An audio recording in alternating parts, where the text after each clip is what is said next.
Good morning, everybody. 10:31, 10:33. Sorry, I'm a little late, but we are here.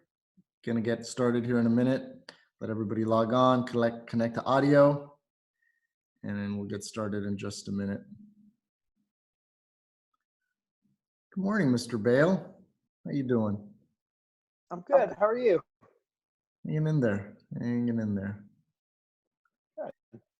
Mr. Martin, what's going on? How's quarantine in your beautiful home? You're muted. Pretty good. You know, I enjoy your Instagram post and all your wonderful pets that you have at your home. I keep every time I go out for a hike, I look up and I expect to see you flying overhead. No, not much. I was up. Go ahead. I was hiking around up in the Angeles National Forest on Sunday, and I was probably at 9,000 feet or something like that. And I looked up. I was like, he's got to be flying around here somewhere.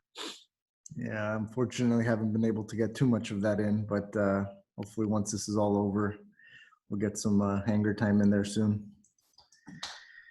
Good to see you, buddy. All right. Good morning, everybody. Mr. Winicky, buenos dias. Marissa Miller, what's up? Mr. Sequeira, wait, do we have the honor of having Luis Sequeira on the call this morning? Oh my goodness. What a blessing. Ozzy, good morning. Jesse, what's going on? Gus. All right. Kamille, good morning. Do a quick sound check with you if you don't mind. Make sure that we can hear you okay. Mic check, 1, 2, 1, 2. You good? Loud and clear. Good morning, everybody. Hi. Some familiar faces. What's up, Jesse? Hey, boo. Awesome. So, guys, we're going to get started. Let's get into it. Thank you for being on our weekly all agents, really all community virtual roundtable. We've kind of geared this in the beginning towards our agent community, but it's grown into really our clients, our family, our friends, and we've been so fortunate to have some awesome speakers that have come on and shared with us, real estate updates. We had, a buddy of mine who's in the thick of it in New York as a physician treating, over 400 COVID patients. And today's guest speaker is a dear friend of We Fund LA. She is a member of the Forbes Coaches Council. She's the founder of The Ultimate Life, a friend of We Fund LA, my personal coach, Kamille Soler. Good morning, Kamille. How are you doing today? Good. Hi, Daniel. Good morning, everybody. Thank you for having me here. Yeah, so Kamille has coached many of you that are on this call. Kamille coached Leslie, Joanne, a lot of the Highland Park Compass team. She's in the middle of coaching many of the agents at the agency with Gus's group. And we're really fortunate to have her on today to really just walk us through some of the mental blocks, mental challenges that I'm sure all of us are facing.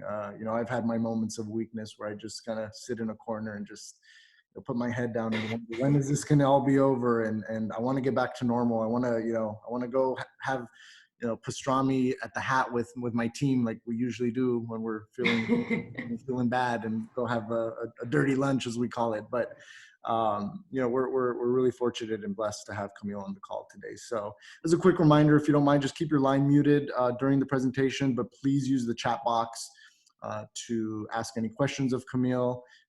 Evan Farley from our team will be monitoring the chat box, and we'll have a quick Q&A session with Kamille if anyone does have questions towards the end of the call.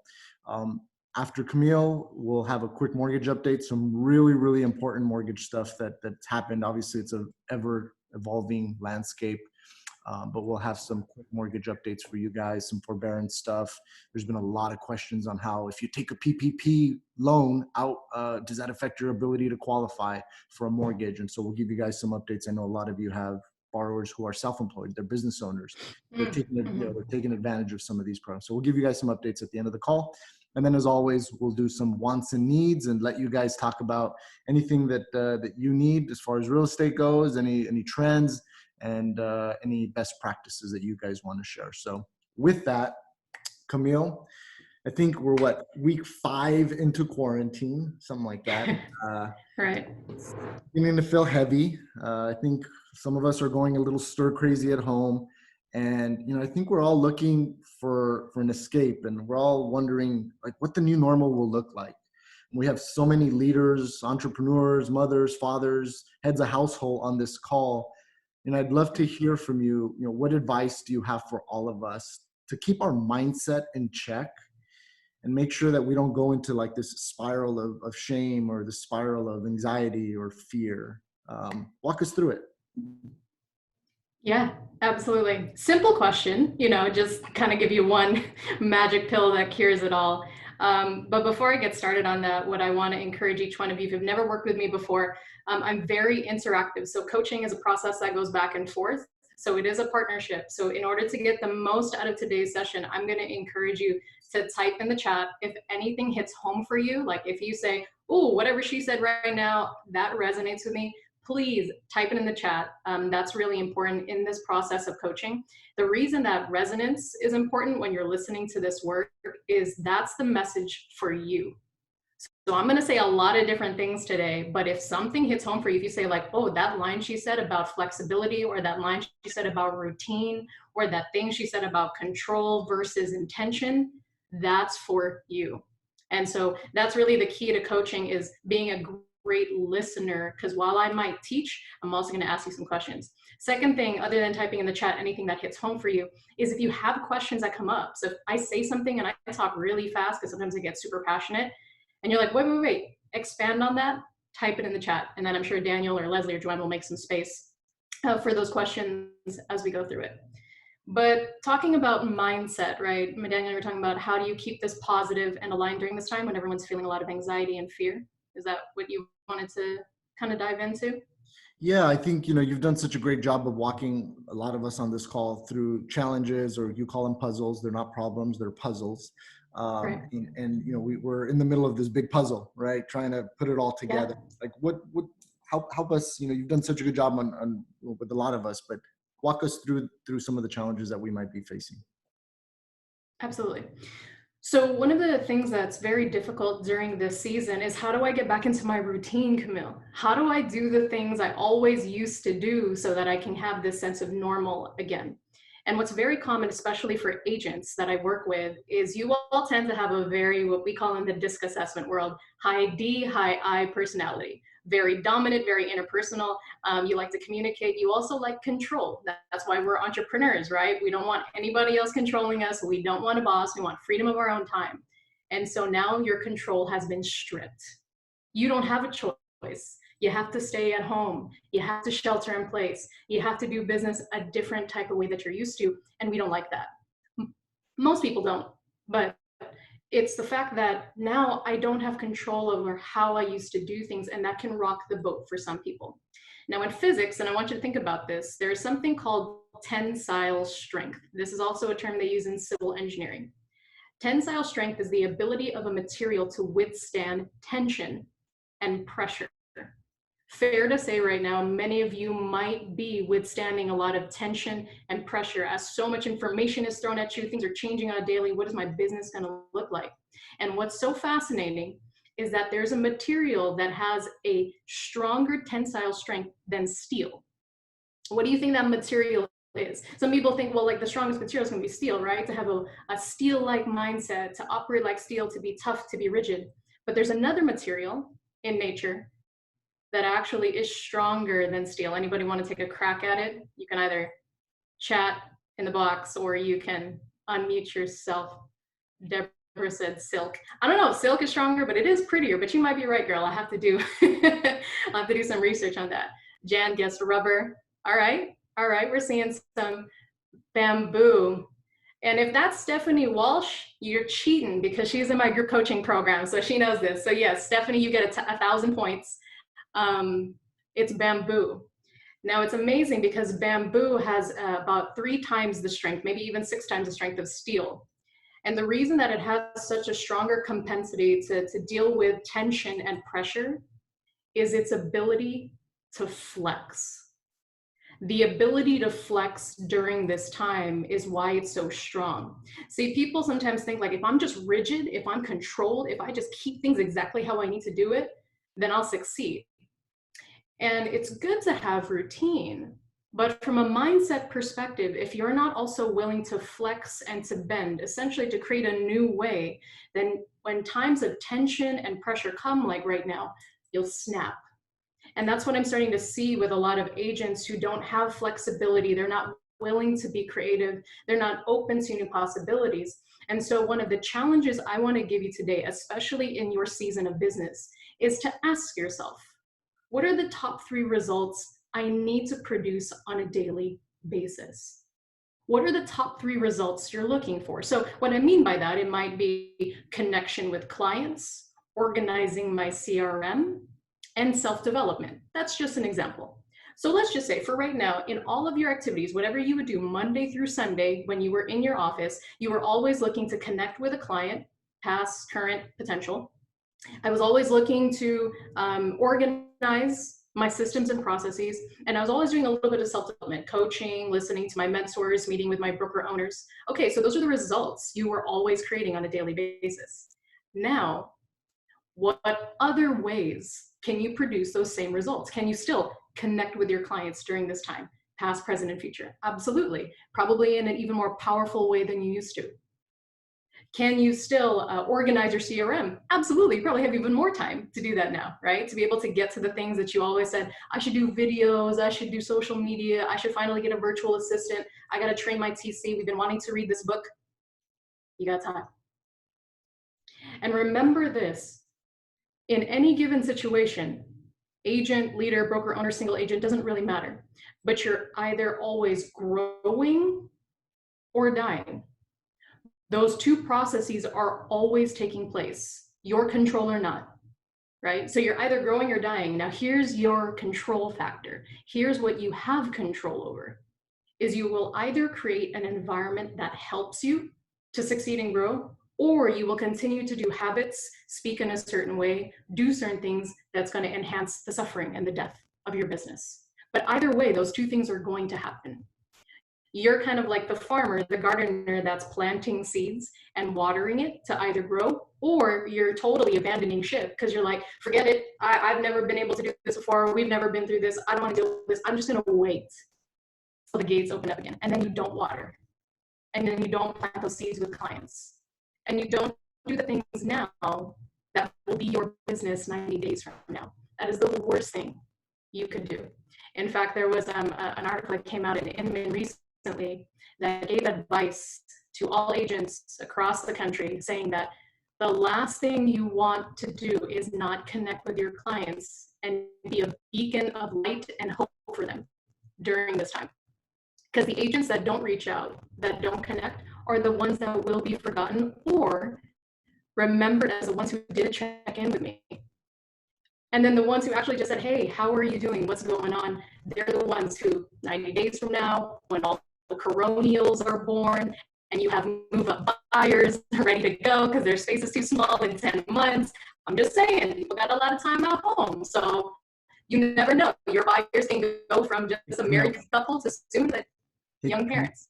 You're breaking up a little bit. I think it's maybe a little bit of a connection issue. We're catching most of it. I don't know if you wanted to try switching to a landline, or I don't know how everybody else. Hold on 1 second.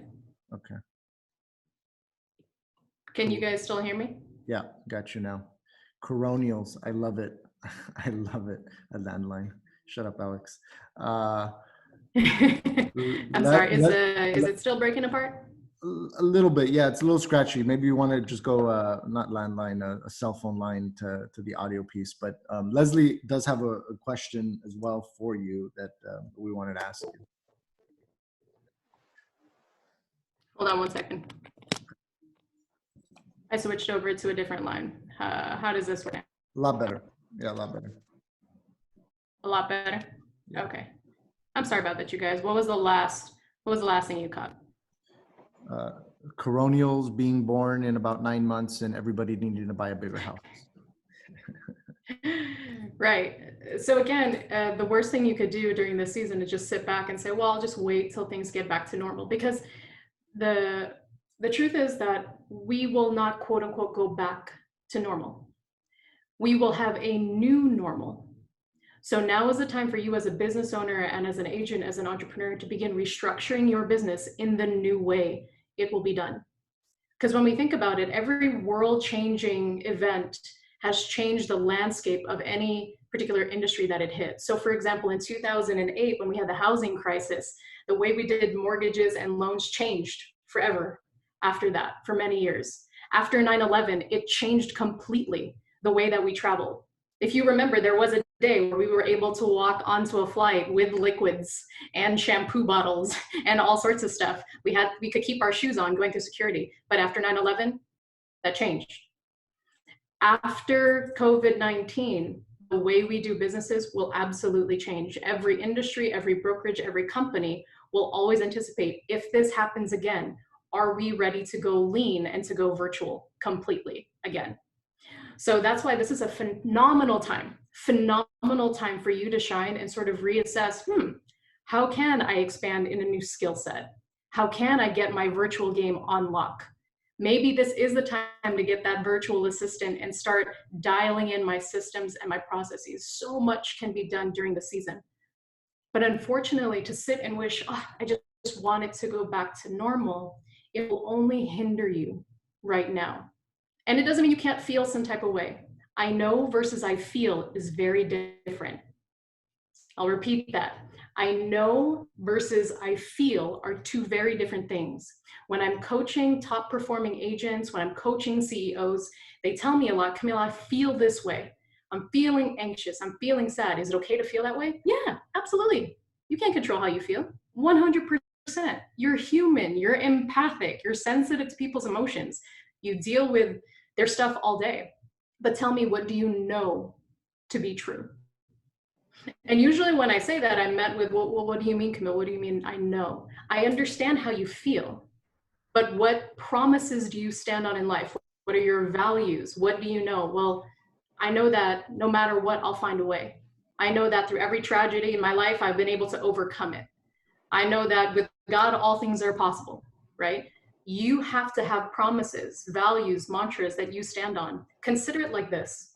If feelings and the emotions you have is like being in the ocean, you can't control her. The sea will go whatever direction she wants to go in. Now, what you know to be true are your anchors. You must be anchored to something. And that's why for the people who are really steady in the storm right now, it's because they're anchored in things that they know. So for you, what are the virtues that you stand on? Even knowing that as an agent, and it might seem like, well, Kamille, that's kind of deep for just like real estate talk. Is that really necessary? I would say so, because I think of all the sales, the different types of sales that people are in, you have the hardest job. Why? Because your sale is the thing that people spend their entire life saving for, and it's where they create their memories with their family. You're not just selling widgets or products or cell phones, you are literally selling the shelter in which they will live in for 10, 15, 20 years. It's a big emotional sale, right? Probably the biggest one most people will make in their life, and you are the broker for that. You are the liaison between their life savings and human emotion. So yeah, your business takes a lot out of you.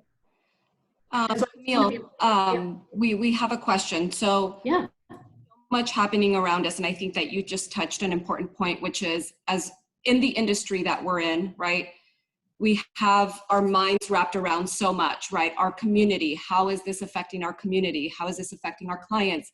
How is this affecting our local businesses in the community that our clients want to move into, right? There's so much that I feel like us that are in this industry, we have to keep our finger on the trigger on so many different things at so many different levels. And so one of the questions is, how do we keep it simple? Like, what can we stay focused on being positive and productive when there's so much information that I feel like in our industry, we feel it's necessary to try to understand as much of what is going on around us as possible. But how do we keep it productive, and how do we keep it positive and focused? Absolutely. Really good. And the first one you said there, Leslie, is to keep it simple. So we can only give that which we have, which means you have to have your daily routine and schedule be simple right now. So I call it either have a rhythm, a routine, or a ritual. Whichever one of those words resonates with you the most, do that. And here's the difference. Rhythm gives your day flow.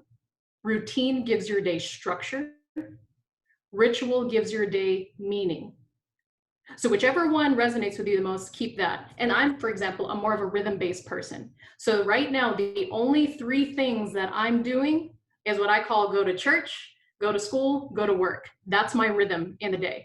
So I always begin my day in some sort of meditation, prayer, scripture reading, just time alone to prep my mind, body, and soul for the day. The second thing that I do is I do some sort of industry reading something on self-development, coaching, just to keep my mindset pitched for growth, essentially always learning in my skill sets. And then I go to work. When I follow those 3 things, everything else in my life follows those 3 patterns. So even when I'm looking at information, I'm keeping it simple for my clients. But the reason I say that's important to start with is because when you keep it simple for yourself, it's much easier to digest information than make it simple for others, right? Because however your mind's operating is then how you will speak, how you will lead, how you will serve. So if this is like all cluttered, you don't know what your direction is during the day, I don't have a rhythm, I don't have a routine, I don't have a ritual, then naturally how you speak to clients, how you portray that information will also be jumbled. So the first place you start with is you. And so that's why I say either having those top 3 results you're looking to produce every day, keep it simple. I'm just looking to connect, I'm looking to organize, I'm looking to grow. That's it. However I get that done in a day, doesn't matter, but those are the 3 things that are important. I call it basic business hygiene. Think about it, right? If brushing your teeth, washing your face, and combing your hair every single morning, hopefully for most of you still, but you know, some of y'all are on video, so I can see you didn't do some of those basics. I'm just teasing you. But those are the basics. No matter what, everything else is extra. So even in your business, there's 3 basic hygienes. What is brushing your teeth in business, washing your face, and combing your hair? Keep it simple right now, because that's all we've got. Things are going to change so fast. It's easier to be flexible when you have a simple schedule.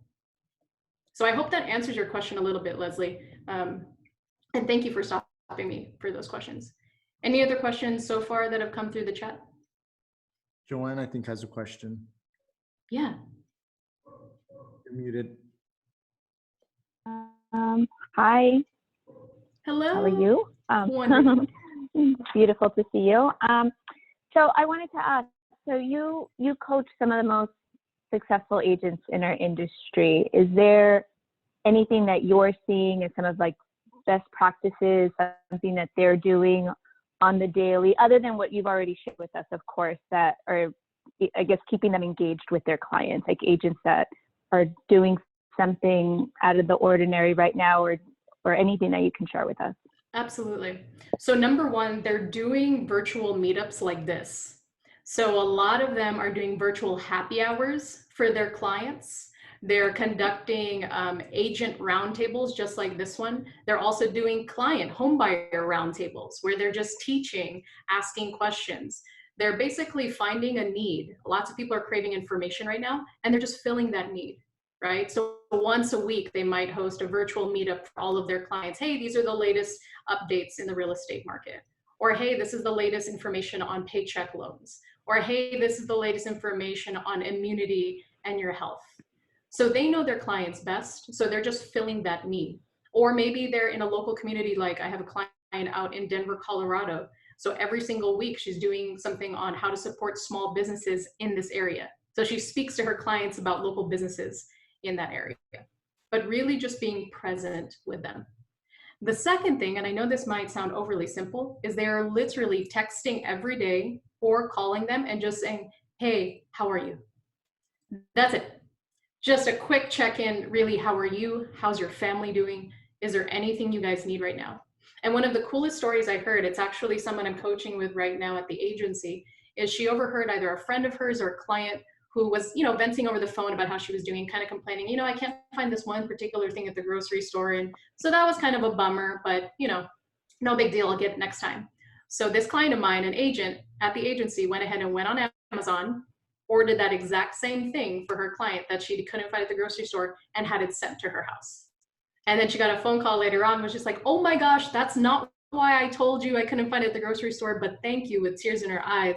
And so those are just like the little ways right now that all you have to do is show up as a decent human being.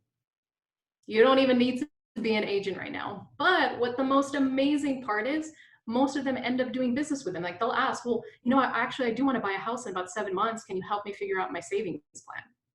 So again, just checking in with people. And then the other thing that I'm seeing a lot of them do is any programs, videos, or CRMs that they've been meaning to organize for a while, they're getting it done now.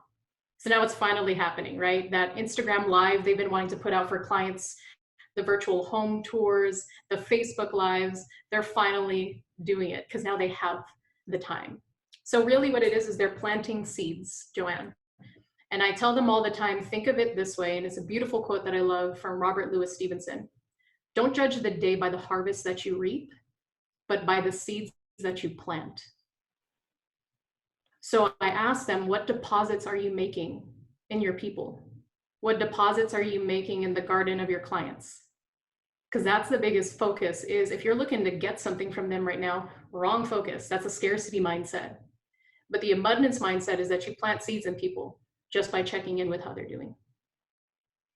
Awesome. So really that's the only intentionality they have right now. Again, keep it simple, make the connection, and make the deposits with your clients. Just show up as a decent human being. Serve, don't sell. It's simple. I love it. Right. I love it. You know, and I think right. all of us have to understand and accept that we'll be doing a lot of activities today that may not necessarily net any commission, but that's okay. That's okay. Like, we're not here necessarily today to make a sale. We're in the business of serving and like you said, finding that shelter for our clients. And it's such an intimate process that we get to be a part of. And today maybe is not that day to make the sale, right? Maybe today is the day to serve, which will set up your third quarter, your fourth quarter, or allow you to go deep in a way that's difficult to do when things are great. It's difficult to do when everything's, perfect. But, I think it's in these times of hardship.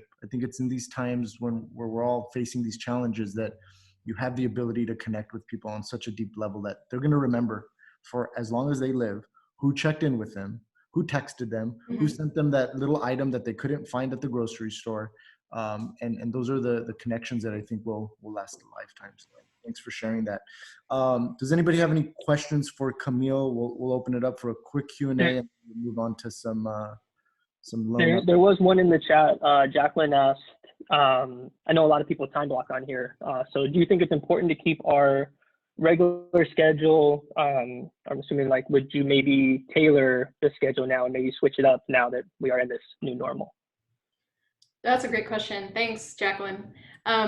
Yes, it's important to keep up a regular schedule. Absolutely. Especially, again, because the storms are going, right? We don't know what's happening on a daily basis. So the more consistency that you can create in your day and your schedule during an inconsistent time, it's important. But your regular schedule may look different. So that's why I asked, are you more rhythm? Are you routine? Are you ritual? And whichever one you are, you might be a little bit of a mixture, but finding your new rhythm, your new routine, and your new ritual. So time blocking for Jacqueline might look different than time blocking for Kevin, as an example. She might be more of a morning person, and so her time blocking is from 9 a.m. to 11 a.m. I do my calls, and then from 4 to 5 I do another set of calls. And Kevin's like, no, I'm more of a mid-afternoon guy, so I do my calls from 12 to 1 and 1 to 2. Again, how you do it isn't so important as remembering what is the result I'm looking to produce. That's what I really want you to keep in mind. So yes, my result is connecting with my client. Great. How you get it done, that's on you. Whatever your strength is, flow during that time. So again, consistency is important. If you want to keep it simple too, if you're wondering, Kamille, how do I stay consistent during an inconsistent time? I call it the 3 Bs. All of my top performing clients are focusing on 3 things to be consistent on during the season: their brain, their business, and their body. That's it. So no matter what, every day they do something for their mindset. They listen to a motivational video, they read a new book, they're on a course, they listen to audiobooks. Second, they take care of their body. They go out for runs, they work out at home, they meditate, they do breath work, something to keep this healthy. Because right now you want a strong immunity system, right? And one of the things that's going to compromise them most is stress. And stress also comes from a poor mindset. Because where focus goes, energy flows. So if you're only focused on what you can't control right now, why things are bad, why things are negative, then everything in your life is going to flow in that direction. Read the news for what information you need and then move on. Before I became a coach, just to give you a little bit of background, I actually used to work at CNN in Washington, D.C., long time ago. So I wanted to be a broadcast journalist, or at least until I found out how the news was designed. And this is not to knock on the news, but because I understand how it's designed, it's not necessarily meant to only inform you. It is meant to capture your attention. So watching the news cycle 24 hours a day is not informative. Get a quick headline and move on. It's meant to engage emotions of fear. That's how companies like that get ratings. So with that said, you have to protect your mindset. Jim Rohn would say, stand guard at the door of your mind. That's your job. And so whatever you decide to fill it with next, which is why they're consistent with everyday positive messages, audiobooks, inspirational talks, whatever, you can find them off of YouTube. It's not hard. If you have time to watch negative news, you have time to look up positive talks. If you have time to listen to negative news, you have time to look up an audiobook that you've been wanting to listen to. You could be mentored by Oprah, Elon Musk, Jeff Bezos, all of them right now. If you just go download their audiobooks, like that's all, literally you can have them as mentors, but it's on you to intentionally put that on your schedule. So again, brain, body, and then finally business. They are always doing something in the business every single day. And they ask those 3 questions. What are the top results I'm looking to produce? Awesome. So simple. Thank you. We'll take one more question. Evan, do we have one more question in the chat box? There was one more. What meditations, books, or coaches do you love? What was that one more time, Evan? What meditations, books, or coaches in particular do you love and would you recommend? Oh, great question. So 2 apps that I really like for meditation, well, actually there's 3. So number 1 is Headspace. If you've never meditated before, that's a good starter one. I believe the shortest meditation they start off with is like just a few minutes. The second one is Calm. Calm is really nice because it's got really great noise and ambient backgrounds and timers on it. And the third one, this is more of a faith one, but it's called Abide, A-B-I-D-E. So those are Christian meditations that I love listening to. So that has a scriptural component to it. Now, when it comes to books, hard question because there are so many, but a couple that come at the top of my head. Number 1, I always recommend The Go-Giver by Bob Burg. That is a super easy read. You will knock that out in half a day. I love it for salespeople, especially. There's a second book next to that. I believe it's The Go-Giver Sells More, right, Daniel? That's the other book. Highly recommend that book as well. And if you're looking for ways to simplify, Essentialism by Greg McKeown. Incredible book. And finally, Principles by Ray Dalio. I really love as well. Great. And coaches, last one is, I think they asked about coaches. It depends what you are looking for. But I would say The Ultimate Life is your best bet for overall. Heck yeah, I concur. I concur, and many people on this call will concur. Where can people find out more about you, more about The Ultimate Life? You actually can just go to my website. It's theultimatelife.com. And then I would recommend looking me up on YouTube. If you want just free resources, if you want some of those inspirational videos, every single Monday I put out a Monday Mastery Mindset session. And I can basically be your personal coach every single Monday and just watch those videos. They're like 7 minutes max. But just Google my name on YouTube. You should be able to find it. Got it. So that's The Ultimate Life, but life is spelled L-Y-F-E, correct? Yeah, so I don't know if you can see it here in the background, L-Y-F-E. It stands for Live Your Fullest Every Day. Awesome. And so you just check that out. Chat box if you don't mind. Yeah, absolutely. Excellent. Kamille, thank you so much for all of the guidance. You're so welcome. The love today and for continuing to serve our community. We're so lucky to have you as a friend, a partner, and keep serving. Love you. Thank you so much for Likewise. Love you all too. Thank you, everybody. Thank you. You can stay on if you'd like and hang out and hear a little bit about what's going on in mortgage and real estate if you'd like, but if not, I know you may have to jump on another call. So we're going to transition really quick, guys, to give you a quick mortgage update. Maybe not so quick, but it's really critical. Obviously it's an ever-changing landscape. There are a ton of changes. There are product suspensions, products unsuspension, and we're getting stuff back that was taken away. And it's a changing landscape, but it absolutely will impact the way you conduct business. It will absolutely have an effect on how you conduct business moving forward. So we're going to highlight 2 or 3 of the big, breaking newses, if you will, or the big pieces of information I think you guys should know as you transition into, this new normal, as Kamille talked a little bit about. So with that, I'm going to hand it over to Evan and Leslie that will give us a quick update on some programs and products.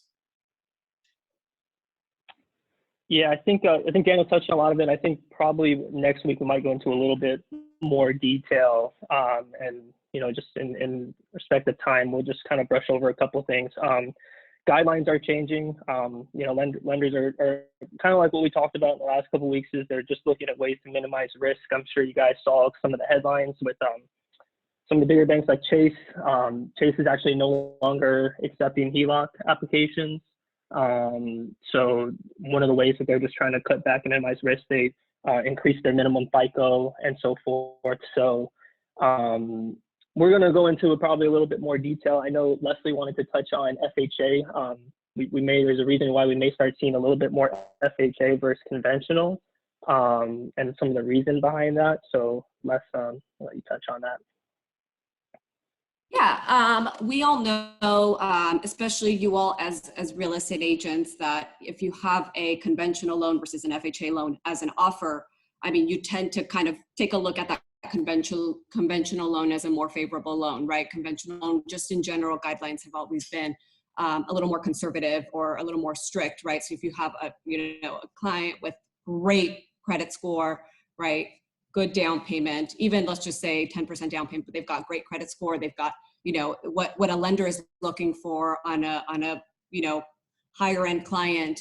They're going to go with a conventional loan versus an FHA loan. But I wanted to share that you might start seeing more pre-approvals with clients that are getting FHA loans. And it's not because the client couldn't qualify for a conventional loan. It's simply because that FHA loan may be the best product for that client. Even if they're doing 20% down, that FHA loan and rate may still be the best option, at least from today's perspective, for that client. So, like I said, definitely keep, your lending partners as a cross qualification or as a connection to run these offers by them. And reason being, just to give you a kind of a high level overview, is we all know that the borrowers they pay the loan, they pay their mortgage, right, to a servicer who plays as the middle person between the investor. So you've got the borrower that pays their monthly mortgage payment, the investor that owns the loan, and the servicer that collects the payment and hands it over. So recently, last week, FHA received access to liquidity so that when clients do go into forbearance or do defer their payments and cannot make that mortgage payment because of the environment that we're in, that servicer was seen as someone that had to front the money. So if I'm the borrower, I can't pay my mortgage to my servicer still had to pay the investor for that monthly mortgage payment out of their own capital because they weren't collecting it from me. So these government loans just received essentially relief, right? They received access to liquidity so that they don't have to pay it out of their own capital. When I can't pay my mortgage, they don't have to pay it out of their own capital. They have access to liquidity, right? And that was something that was recently passed, right? So that in return starts to change and adjust the rates that are offered for these loans. Because in the past, just to put it pretty simple, if you were getting a government loan, an FHA loan, for example, and you didn't make that first monthly mortgage payment because you weren't employed, you went straight into deferment or forbearance, that loan was now unsellable to an investor, right? So that is the only reason why we're saying that an FHA loan could be a better option for a client that could qualify for both FHA and conventional because of the rates. And that all kind of trickles down to the rate that is being offered and the loan package that's being offered to the client.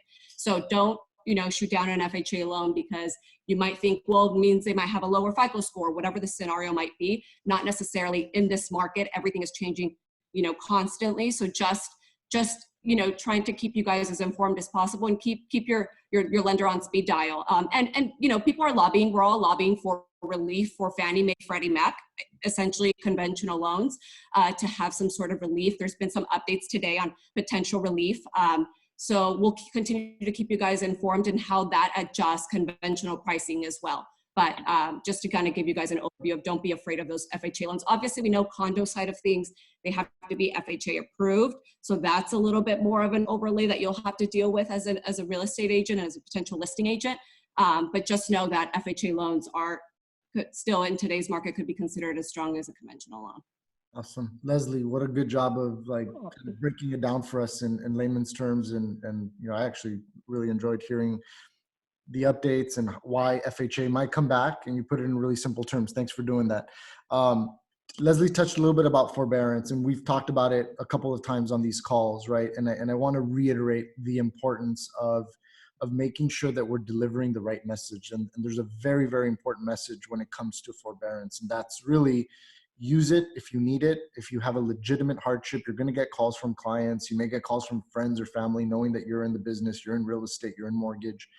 And the message is to use it if you absolutely need to. If you have a legitimate hardship, you've lost your job, you don't have any money saved up for a rainy day, and you have no other option but to ask for a forbearance, that's what the program is there for.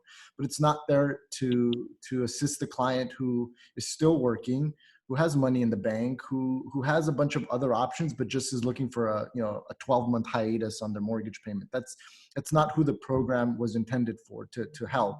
And so I think if we see a run on the banks from requests, from people who don't necessarily really need the forbearance program, it's going to put an undue amount of pressure, and it's going to have it's going to do irreversible damage to the industry as a whole. So, our message to everybody is use it if you need it, but let's do the right thing. Let's do the right thing, because it could have a catastrophic effect on our industry, on our business, that will take even longer to recover from. I mean, who knows how long this recovery is going to take, but it could even prolong the recovery if we see a lot of people asking for forbearance that don't necessarily need it. The other thing too that came out recently was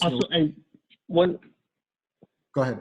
One thing before you move on from forbearance, I just want to touch on too. They're making it incredibly easy to apply. So I had one client where he thought that he was just learning more about the forbearance on the website, and they boom automatically put his loan into forbearance, and he had to call in, sit on servicing for hours just to get out of that forbearance. So prep your clients too, that they're making it so it's good for the people that really do need it.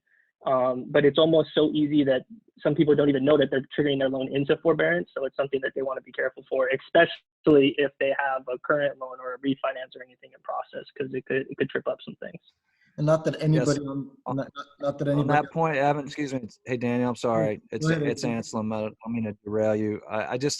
There's a lot of confusion in my client base around forbearance. And I know we've touched on it on previous calls, but could you express how forbearance is going to look down the road to a lender? If a future borrower has taken advantage of forbearance for whatever reason, for legitimate reasons or for just being opportunistic, how are you going to look at that on a loan application a year from now, 6 months from now, whatever? It's very unclear. I've been struggling to advise clients about this. Yeah, and unfortunately, so a couple of things. There's not one size fits all type of forbearance, right? There's 12 months forbearance. There's tag it onto the back of the loan forbearance. There is a balloon payment forbearance, where if you ask for 3 months and then on the 4th month when it's over, you have to pay the entire balance all at one time. There's not a one size fits all type of program out there. Different banks are doing different things depending on the circumstance of each client. But unfortunately, there isn't a ton of clarity on what the long-term picture looks like from an underwriting perspective, but I can absolutely tell you from a short-term perspective, it's a deal killer. it's an absolute deal killer. If we have a borrower who is talking about forbearance or is in forbearance and is looking to refinance and has already applied for forbearance with their existing servicer, it's an automatic deal killer. We can't do that loan. It shows weakness on the part of the borrower. And if that client has any hopes of potentially refinancing down the line or purchasing a home and obtaining a new mortgage sometime in the near future, which I'll call 12 to maybe 24 months, right? Could be up to 2 years. They're very likely going to have issues with qualifying for a new mortgage. They're going to have to prove that their hardship is over. And so again, I don't think, unfortunately, there's a clear indication of, if you ask for forbearance, you're on the sidelines for X amount of months, or when they did in 07 and 08, when you either ask for a modification or there's some very black and white guidelines. A BK needs to be seasoned X amount of years. Modification needs to be for short sale needs to be seasoned an X amount of years. Right? There's these very black and white guidelines. Those haven't come out yet for forbearance, but I can tell you that the underwriters are looking very, very carefully at all the applications coming in and really trying to mitigate the risk. And they're asking themselves, what is the likelihood that if we fund this loan, that the borrower might be requesting a forbearance in the near future, right? So they're putting a lot of emphasis on post-closing liquidity. They're looking at the borrower's assets after closing. If assets are really strong, that makes an underwriter feel, a lot better. And so we've had, like I think I mentioned to you guys on the previous call, we had two very similar profiles, two very similar borrowers that were in the same line of work. One had a lot of assets post-closing, the other one didn't. And so, unfortunately, we saw where one got approved, the other one didn't. So, I know that doesn't give you a ton of clarity, AC, but I would just say, advise your clients to do the right thing. And if they need it, use it. And just know that if you do use the forbearance program, that it could have a negative, repercussions as far as borrowing ability down the line. Daniel, Anselm, I would say that, don't mean to cut you off, Daniel, but let's look at historical data. When we went through the Great Recession of 2008, right? And you had clients that were unemployed, people that went into payment deferment plans. Later on, it was seen as a loan modification, right? So what happens is almost a ripple effect. This was put out as a quick aid, right? But there's no guidance on how underwriting is going to look at it, right? Today, we don't have any guidance on how underwriting is going to look at it in the future when it comes to banks, individual banks, non-banks, how the mortgage industry is going to look at it in the future. So what I do say and what I do advise when I've even talked to attorneys and clients is, in the past, let's look at historical data. When we went through 2008, it was seen at the end of everything as a loan modification. Then came the investors, Fannie Mae, Freddie Mac, FHA, jumbo guidelines. They all set out their own requirements for seasoning. A seasoning period is what we call it, of when they could obtain a loan after they had a loan modification. So then the guideline might say, if you're getting an FHA loan, you had a loan modification during this period, in the most recent X amount of years, you have to wait 12 months, or you have to wait 2 to 4 years, right? And again, these guidelines will be put out eventually by the investors, but it's not something that we have quite yet, right? So the one thing I do explain to clients is there's just so much unknown with the aftermath, right? Can it be seen as a loan modification? Possibly, if everyone decides to call it that, right? Will there be guidelines, just like 2008, that say there's an X amount of seasoning requirements, but depending on the investor, jumbo, FHA, conventional, yes, right? Possibly. That's the part that's unknown, and that's where you have your client just make an informed decision on whether it's a true hardship and they need to take it, that they shouldn't care how it's going to look in the future if they try to refinance or purchase. But if it's an option that they're considering where maybe they don't have to take it, explaining what it looked like historically might help them make that decision.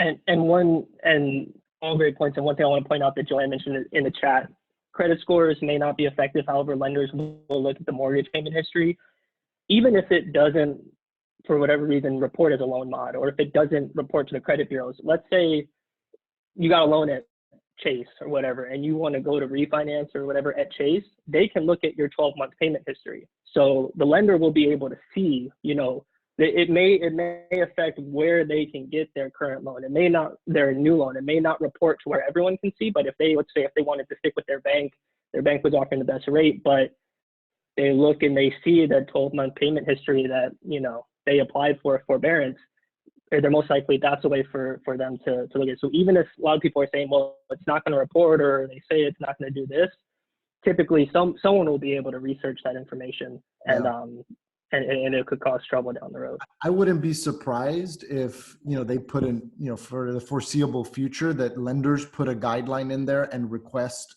what's called a VOM, a verification of mortgage, because there's, I don't know, I think the numbers came out yesterday. I think 6% of all mortgages are currently in forbearance as of yesterday.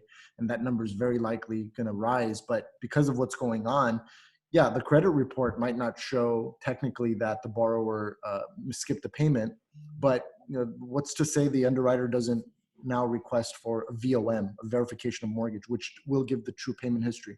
But the other thing I'm very curious too is to see how the credit report reads, because you know, if we all look at credit reports every day, you know, the lending industry, and there's like these little tick marks every time a borrower makes a payment on time, they get a little tick mark, and there's a couple years worth of history on the credit report.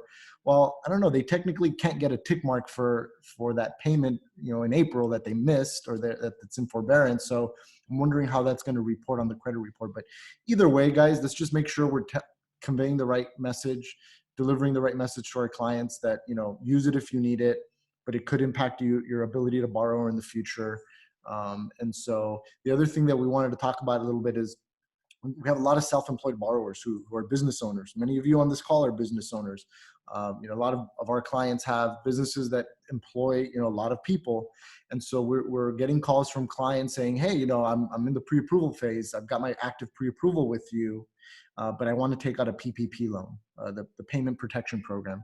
Will that negatively impact my ability to borrow and close on a mortgage? And up to about a week ago, the answer was kind of like, yeah, it is. It's going to show weakness on the part of your business. But you know, we've come out with some updated guidelines recently that will allow, you know, for a borrower to obtain a mortgage, even if they get a PPP program, even if they obtain one of these government assistance programs, as long as it's being used to continue to pay and you know, continue to employ their people. So a little bit of relief on that end as well. But you know, it's a case by case basis. It's like, what industry are you in? You know, Ozzy just asked a really good question. Like, you know, how are underwriters going to ease the restrictions and take into account this unprecedented event that we're all going through?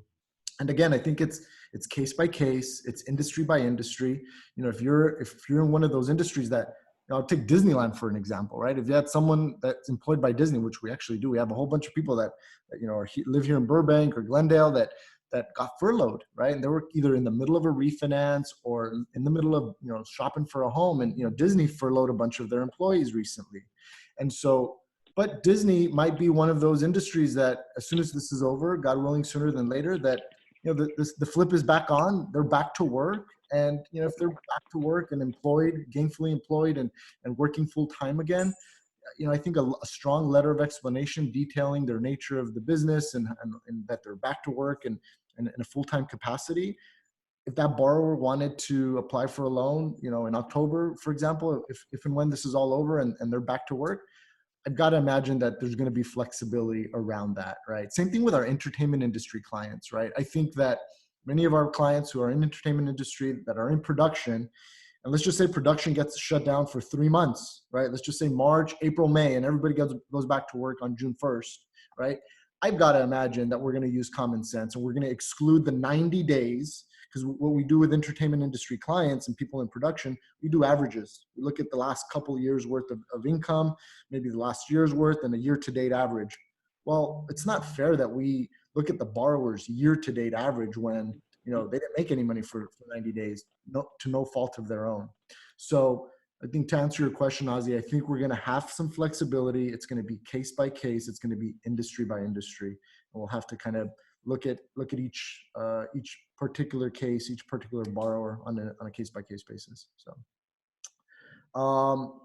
before we wrap, I think we have a couple of our escrow partners on the call. Joelle's on the call. I think I saw, or maybe she's still on. Kristen Hartwick's on the call. wanted to hear from you. I think a lot of our agent partners actually kind of want to hear from our escrow partners. What are you guys seeing? What are you guys, maybe percentages? How as much has business been affected? Are you guys down 10%? Are you guys down 50%? I know I'm putting you kind of on the spot here, but if you guys maybe don't mind sharing, Joelle and Kristen, if you guys are on the call. I'm here, Daniel. Hi, it's Kristen Hartwick. How are you? Good. Thanks. Sorry for putting you on the spot, but yeah, if you don't mind sharing, I know you and I caught up a couple days ago on a call, and you were telling me a little bit about what you're. Did he ask me?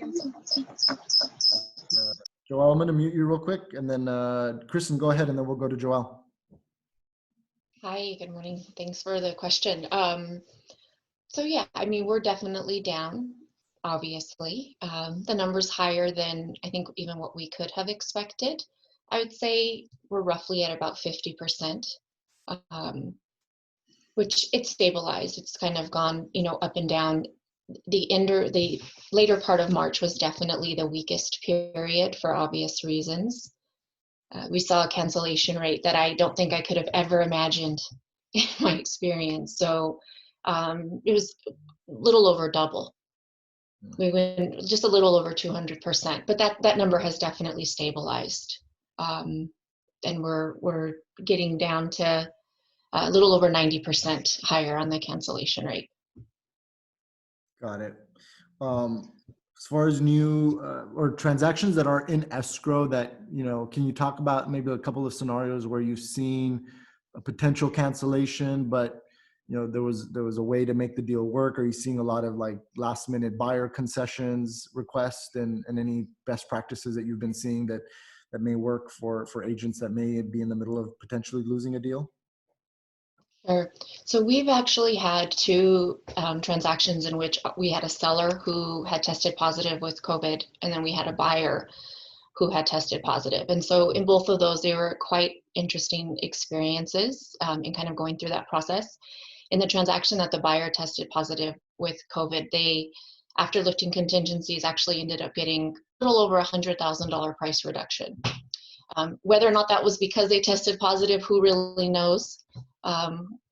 But at the end of the day, we've seen a lot of price reductions where the sellers have pretty much, decided to reduce the price just to get it to sell, which we've seen a little bit more frequently than, ever in the past. But on a positive note, I mean, deals are still closing. Buyers still want to buy. Escrows are still happening. We still have, even at a 50% drop, we still have a good number of openings, but not obviously what we want to see them look like, not what anyone wants. Sure. Yeah. And I think we've seen, a big, we've seen some agents really be able to coach their clients through what's going on, even despite the craziness. I mean, we have a lot of buyers who have been beat out been looking for a year and have lost out on, a dozen homes due to multiple offers. And so we have a lot of agents that are able to coach their clients through what really maybe an opportunity, if anything. And we're also seeing that as well. I mean, we're actually a lot busier than we expected on the purchase side as well. Thanks for all the insight. Joelle, what's going on at Chartwell? What are you guys seeing? And if you don't mind just sharing maybe some statistics. Hey, Daniel, sorry, I walked away. I got a call. We're at a 23% cancellation rate, and our normal is about 17 to 20%. So with all things considering, it's not bad, but what Kristen said, we are down about 50% in openings so far. So yesterday I talked to a few of my escrow officers, and they let me know that the cancellations are due obviously to COVID, and lenders and a lot of buyers are just bailing out. So yeah, so it's not where we want to be with openings for sure. Thanks for sharing. Welcome. Lastly, I wanted to open it up to kind of wants and needs. And Jan Amamian, are you on the call, Jan, by any chance? Jan Amamian, I saw you earlier. I don't know if you're still on the call. Yes, Jan, can you unmute? I actually was walking yesterday took Chico on a walk and ran into Ellen and her daughter that are looking for something specific in Linda Vista, would this be a good opportunity to talk about what they're looking for, since they're kind of in a crunch here for time? Sure. Can you hear me? Yeah, I got you loud and clear. Sorry, I'm not used to doing this. So they are looking for 3 bedrooms, 2 baths. They'd actually rather have 4 bedrooms and 3 bathrooms, but beggars can't be choosers. So, and up to about 1.5, correct? You've qualified them. So I think we're at 1.5, right? Yay. And their preferred areas would be Linda Vista would be their #1 choice, but we're also looking in Glendale and possibly parts of La Crescenta. So if anybody has anything that they're sitting on, it would be great, because we just haven't seen anything. We went and looked at a house a couple days ago and it just needed too much work. So, and they're very motivated because their lease is up in a couple months and they have to be out. So. Yeah, I mean, correct me if I'm wrong. I've got to imagine there's kind of this pent-up inventory. Maybe a lot of people are holding back their listings because it's maybe not the ideal time to go on market. And some people have a different approach, and some people are going on market. I caught up with Kevin Borland, who I think was on the call earlier. I was talking to Kevin this weekend, and he's like, I'm full speed ahead. My stuff's getting multiples. We're selling over asking. And so, but I do believe that there's probably a pent-up, inventory level, but there's also a bunch of buyers who may be looking to do off-market deals. So, if you guys want to share, or anybody want to unmute and talk a little bit about, what you may be looking for a particular client. Not all at one time. Okay. Anybody have any parting thoughts before we, yes. Who is that? Julie Mallow. Julie. Hey, Julie. How are you? Good. How are you? Good. Talk to us. So I have something that is getting ready, and I can't, I have a video and all that stuff. So it's in Las Feliz. It's a 3-2. It's pricier than the gal who just spoke. So we're at 1674 is listed. It's a 3-2, but it's in Franklin Village. It's very, very sweet. That's Las Feliz Franklin School. And I think it's sort of that house that people would really want. Single level, beautiful backyard, eat-in kitchen, a big den. So it's a really good one. So if anybody has anyone, please give me a shout and we'll figure something out. I'm trying to figure out what to do. I got to talk to Kevin apparently, because he's already doing it. And I've been holding a few things, like not knowing what to do. So I'm going to give him a buzz. Yeah. Thanks for that info. Yeah. Awesome. Anybody else before we wrap here? I know we're at the hour mark. Yes, it's Joyce Lynn. I have a 3-2 in Alhambra that's on the market at $799. It's also really well updated. It's got a chef's kitchen. So if anyone knows of a buyer looking in Alhambra, please reach out. Awesome. Hey, Daniel. It's Colette. How are you? Hey. Good, thanks. I have 2 actually coming up this week. They're both getting photographed tomorrow. They're staged and unoccupied, both in South Pasadena. One on Fremont. It is a 2-2, about 1,400 square feet. That'll be listed at $975. And I have another one on Laurel in between Fair Oaks and Fremont, and that is a 4-bedroom, 2-bath. That'll be listed at $1,399. It's a really cool 2-story with a very, very large backyard. So I have those 2. And I have one on Carmelo, which is a cute little cul-de-sac in Pasadena. That is a 2-1 that'll be listed for $815. It's super clean and updated. So that'll be coming on as well. I think we should just change the street name Carmelo to Colette, since you sell every house on that block. Cool. Can't wait to see. They're all great if anybody is looking for them, and they're all priced really well. So hopefully we will have buyers, and love to work with you guys. Thanks. Awesome. Anybody else? Speak now or forever. Hold your peace.